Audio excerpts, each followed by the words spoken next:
какво стана на самия матч. Първия гол още в петата минута. Зе Суареш тук подмина защитник на Ботев и вижте какъв красив гол на Георги Христов с летящ плонж в горния ъгъл. Георги Христов не се радва, виждате, вкара на бившия си клуб, но в нито едно от трите попадения не изрази някаква радост. 2 минути по-късно Тибер Канин 2-0, след като беше абсолютно непокрит в наказателното поле, просто лесен гол за нисичкият Тибер Канин с глава.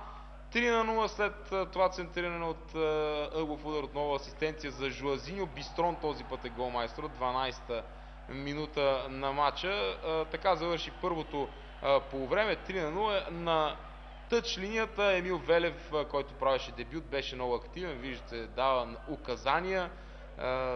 През цялото време подвикаше на футболистите какво да правят на терена. Феновете, подскачайки по този начин, счупиха тези ламарини, според мен, скамейки, които бяха изградени за тях. Виждате четвърто попадение, отново дело на Георги Христов в самото начало на второто полувреме и радостта на феновете на Ботев, които празнуваха головете на Левски, иронично може би.